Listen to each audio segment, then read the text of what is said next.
പ്രത്യേകിച്ചിട്ട് പറയാനില്ല. പക്ഷെ നന്ദിയുണ്ട്. നിങ്ങളൊക്കെ വഴിയാധാരമായിട്ട് ഒരു നിമിഷം പോലും കിടക്കുമെന്ന് നിങ്ങൾക്ക് തോന്നിയിട്ടുണ്ടോ? ഇല്ല. കേരളം അങ്ങനെ നിങ്ങളെ വഴിയാധാരമായിട്ട് കിടത്തില്ല.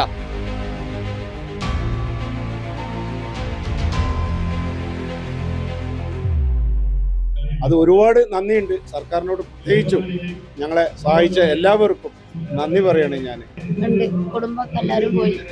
കുടുംബം പോയി, വീട് പോയി, എല്ലാതും പോയി. എന്തെങ്കിലും പ്രശ്നങ്ങളുണ്ടോ വീടിന്? ഒരു പ്രശ്നവുമില്ല.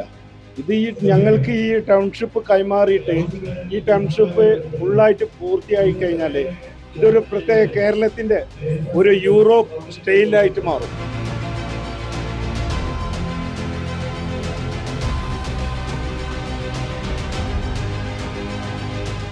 നമസ്കാരം, പീപ്പിൾ വോയിസ് കേരളയിലേക്ക്. മുണ്ടക്കൈ പ്രദേശത്ത് ചൂരൽമല ഉരുൾപൊട്ടലിൽ വീട് നഷ്ടപ്പെട്ടവർക്കൊക്കെ സർക്കാരിന്റെ കൈത്താങ്ങ് എന്നുള്ള രീതിയിലേക്ക് വീട് കൊടുക്കുന്ന ഫംഗ്ഷനിലാണുള്ളത്. പല വിവാദങ്ങളാണ് ഈ വീട് കൊടുക്കലിനെ കുറിച്ച് ഉണ്ടായിരുന്നത്. അതൊക്കെ കാറ്റിൽ പറത്തിയാണ് ഇന്ന് പല ആളുകളൊക്കെ ഇവിടെ, ലക്ഷക്കണക്കിന് ആളുകളാണ് ഇവിടെ വന്നിരിക്കുന്നത്. ഷൗക്കത്ത് ക, എന്താണ് പറയാനുള്ളത് ഈ ഒരു അവസരത്തിൽ? എന്താ പറയാനുള്ളതെന്ന് നിങ്ങൾ തന്നെ അറിയാമല്ലോ. നോക്കി, ഇവിടെ അത്രയും സൂപ്പറാണ് നമ്മുടെ സർക്കാർ. ഞങ്ങളെ എന്താ പറയുക, എല്ലാതും നഷ്ടപ്പെട്ടവനാണ് ഞാനൊക്കെ. ഞാൻ 34 കൊല്ലം ഗൾഫിലായിരുന്നു. എല്ലാതും പോയി. ഇപ്പോൾ സർക്കാർ ഞങ്ങളുടെ കൂടെ ഉണ്ടായതുകൊണ്ട് രക്ഷപ്പെട്ടു എന്ന് തന്നെ പറയാം. അത്രയും സർക്കാർ ഞങ്ങൾക്ക് ചെയ്തു തന്നിട്ടുണ്ട് എല്ലാ കാര്യവും. വീടായാലും ശരി, ഇതൊക്കെ വീട്, പിന്നെ കുടുംബശ്രീ വഴി ഈ സ്വയം സംരംഭം തുടങ്ങാൻ വേണ്ടിയിട്ട് തൊഴിൽ ചെയ്തോളിയും എന്ന് പറഞ്ഞിട്ട് ഒരുപാട് നല്ല എമൗണ്ട് തന്നിട്ടുണ്ട് ഞങ്ങൾക്ക് എല്ലാവർക്കും. ഏത് സംരംഭം എടുക്കണോ ആ സംരംഭം തിരഞ്ഞെടുത്തിട്ട് ഒരു തൊഴിൽ ചെയ്യാൻ വേണ്ടിയിട്ട് അതിനും സർക്കാർ ഞങ്ങൾക്ക് കൂട്ടുനിന്നിട്ടുണ്ട്. എന്തായാലും ഒരുപാട് സന്തോഷമുണ്ട്. അത് പ്രത്യേകിച്ചും നന്ദി പറയാനുള്ളത് നമ്മളെ സർക്കാരിനോട് തന്നെയാണ്. അതിലുപരി നമ്മളെ ജില്ലാ കളക്ടർ ഊണും ഉറക്കവും ഒക്കെ ഒഴിവാക്കിയിട്ട് ഇവിടെ വന്ന് എപ്പോഴും ഞങ്ങളെ കാര്യത്തിന് വേണ്ടി ഇടപെട്ടിട്ട് ഈ രീതിയിലാക്കി തന്നു. ഞങ്ങൾക്ക് ഒരുപാട് നന്ദിയുണ്ട്. സർക്കാരിന് ബിഗ് സല്യൂട്ട് തരികയാണ് ഞാൻ. ഒരുപാട് കടപ്പെട്ടിരിക്കും. അതേപോലെ തന്നെ ഞങ്ങളെ സഹായിച്ച എല്ലാവർക്കും ദൈവത്തിൻ്റെ അനുഗ്രഹം ഉണ്ടാവട്ടെ. ആ പ്രാർത്ഥനയിൽ ഞങ്ങൾ ഉൾക്കൊള്ളിക്കും. ഉറപ്പായിട്ടും ഞങ്ങളെ സ്നേഹിച്ചതിന് ഒരുപാട് നന്ദി, ഞങ്ങളെ സഹായിച്ചതിന് ഒരുപാട് ബിഗ് സല്യൂട്ട് തരികയാണ്. ലക്ഷക്കണക്കിന് ആളുകളാണ് ഇവിടെ അല്ലേ, നിങ്ങളൊക്കെ കാണാൻ വേണ്ടി, ഇവിടുത്തെ ഈ പരിസരങ്ങൾ കാണാൻ വേണ്ടിയിട്ട് എത്തിയിരിക്കുന്നത് അല്ലേ. ടൗൺഷിപ്പ് എന്നാണ് ഇതിന് പേരിട്ടുള്ളത് അല്ലേ.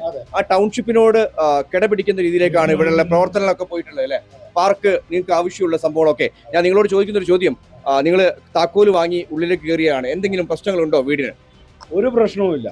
ഇത് ഞങ്ങൾക്ക് ഈ ടൗൺഷിപ്പ് കൈമാറിയിട്ട് ഈ ടൗൺഷിപ്പ് ഫുള്ളായിട്ട് പൂർത്തിയായി കഴിഞ്ഞാൽ ഇതൊരു പ്രത്യേക കേരളത്തിന്റെ ഒരു യൂറോപ്പ് സ്റ്റൈലായിട്ട് മാറും. ആ രീതിയിലാണ് ഞങ്ങൾക്ക് ഓരോ വീടുകളും ഉണ്ടാക്കി തന്നിട്ടുള്ളത്. അത് ഒരുപാട് നന്ദിയുണ്ട് സർക്കാരിനോട്, പ്രത്യേകിച്ചും ഞങ്ങളെ സഹായിച്ച എല്ലാവർക്കും നന്ദി പറയണേ ഞാൻ. പിന്നെന്താ, ഒരുപാട് സന്തോഷം. തീർച്ചയായും നിങ്ങളെ കൂടെ ഈ ഉണ്ടായിരുന്ന പല ആളുകളും ഇന്ന് ഇല്ലാത്തൊരു സംഭവം ഉണ്ടല്ലേ. ശരിക്കും നിങ്ങൾക്ക് വീട് തന്നിരിക്കുകയാണ്. സന്തോഷമായോ നിങ്ങൾക്ക്? കൂടെ ഉണ്ടായിരുന്ന പല ആളുകളും സുഹൃത്തുക്കളൊക്കെ നഷ്ടപ്പെട്ട ഒരു സാഹചര്യം നമുക്കുണ്ടല്ലോ. കുടുംബം പോയി, വീട് പോയി, എല്ലാതും പോയി. ഇപ്പൊ വീട് കിട്ടിയാലും സന്തോഷമുണ്ട്. മക്കളോട് എന്താ പറയാനുള്ളത്?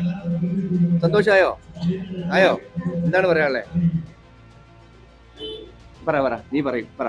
എനിക്കൊന്നും പ്രത്യേകിച്ചിട്ട് പറയാനില്ല. പക്ഷെ നന്ദിയുണ്ട്. എന്താ മോളെ പറയാനുള്ളത്? ഇങ്ങനത്തെ ഒരു വീട് വന്നതിന് നന്ദിയുണ്ട് സർക്കാരിന്. പിന്നെ ഇങ്ങനത്തെ നല്ലൊരു വീട് കിട്ടിയതിന് സന്തോഷമുണ്ട്.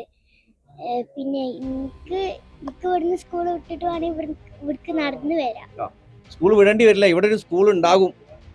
അല്ല, നിങ്ങൾക്ക് കൂടെ ഒരു സ്കൂൾ ഇവിടെ പുതുതായിട്ട് വരും, ആശുപത്രി ഒക്കെ വരും. അപ്പോ കുഴപ്പമില്ലല്ലോ ആണല്ലേ. കളിക്കാനുള്ള സ്ഥലങ്ങളുണ്ട് അല്ലേ, അത്യാവശ്യം പാർക്കുകളുണ്ട് അല്ലേ, ഒക്കെ ഇല്ലേ. സന്തോഷമാണോ മോൾക്ക്? വളരെ ഹാപ്പിയാണ്. നമ്മൾ ഈ ഒരു മൊമെന്റ്സിന് വേണ്ടിയിട്ട് ഒരു 1.5 കൊല്ലമായിട്ട് നമ്മൾ കാത്തു നിൽക്കുന്നുണ്ട്. ഇപ്പോൾ ആണ് അത് യാഥാർത്ഥ്യമായത്. എല്ലാ സൗകര്യങ്ങളും ഉള്ള ഒരു വീട്ടിലൊക്കെയാണ് നമ്മൾ എല്ലാവരും വളർന്നത്. ഒരു നിമിഷം കൊണ്ട് അത്രയും കാലം ഉണ്ടായതൊക്കെ പെട്ടെന്ന് ഇല്ലാതായപ്പോഴുള്ള ഒരു വളരെ ഒരു വേദനാജനകമായ ഒരു കാര്യമായിരുന്നു. ഒരു നിമിഷം കൊണ്ട് എല്ലാതും ഇല്ലാതാവുക എന്ന് പറയുന്നത് കണ്ടുകൊണ്ടിരിക്കുന്ന ജനങ്ങളായിരുന്നു, മുണ്ടക്കൈ ചുരൽമല നിവാസികൾ. ഞങ്ങൾക്ക് ഇത് ജനങ്ങൾ നൽകിയൊരു സമ്മാനമാണ്. അവര് ഞങ്ങൾക്ക് വേണ്ടി കരയാത്ത ആരും ഉണ്ടാവില്ല, ഞങ്ങൾക്ക് വേണ്ടി പ്രാർത്ഥിക്കാത്ത ആരും ഉണ്ടാവില്ല. മുഖ്യമന്ത്രിയുടെ ദുരിതാശ്വാസ നിധിയിലേക്ക് സംഭാവന ചെയ്ത എല്ലാ ജനങ്ങൾക്കും ഞങ്ങളുടെ നമ്മളുടെ കേരളം കെട്ടുറപ്പുള്ള നാടാണ് അല്ലേ? അതെ. കേരളം ആര് വിചാരിച്ചാലും കേരളത്തെ തകർക്കാൻ കഴിയില്ല എന്നുള്ള രീതിയിലേക്കാണ് കേരളത്തിന്റെ വളർച്ച പോകുന്നത് അല്ലേ? നിങ്ങളൊക്കെ വഴിയാധാരമായിട്ട് ഒരു നിമിഷം പോലും കിടക്കുമെന്ന് നിങ്ങൾക്ക് തോന്നിയിട്ടുണ്ടോ? ഇല്ല. കേരളം അങ്ങനെ നിങ്ങളെ വഴിയാധാരമായിട്ട് കിടത്തില്ല. സർക്കാരുകളാണ്, ഏത് സർക്കാരാണ്, ഈ സർക്കാർ പ്രത്യേകിച്ച് കിടത്തില്ല. നിങ്ങളെ കിടത്തിയിട്ടുണ്ടോ?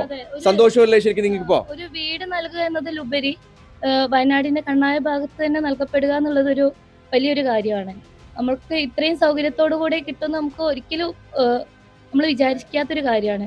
അതിൽ വലിയൊരു താങ്ക്സ് ഉണ്ട്. അർഹരായ ഞങ്ങളുടെ കൈകളിൽ ഒരു പൈസ പോലും കുറയാതെ എത്തിച്ചു തന്ന സർക്കാരിന് വളരെ നന്ദിയുണ്ട്. തീർച്ചയായും അത് തന്നെയാണ് ഞാൻ പറഞ്ഞത്. കേരളത്തിന്റെ കെട്ടുറപ്പ്, കേരളം എന്താണെന്നുള്ളത് മറ്റു രാജ്യങ്ങളുടെ മുന്നിൽ എന്താണ് നോക്കിക്കാണുന്ന സംഭവങ്ങൾ വരെ ഉണ്ട്. കേരളം ഒറ്റക്കെട്ടാണ് പാവങ്ങളെ സഹായിക്കുന്നതിലും ചേർത്ത് പിടിക്കുന്നതിലും. ഒരു കാരണവശാലും കേരളത്തെ മറ്റു രാജ്യങ്ങളുടെ മുന്നിൽ തളർത്താൻ സമ്മതിക്കില്ല എന്നുള്ളതാണ്.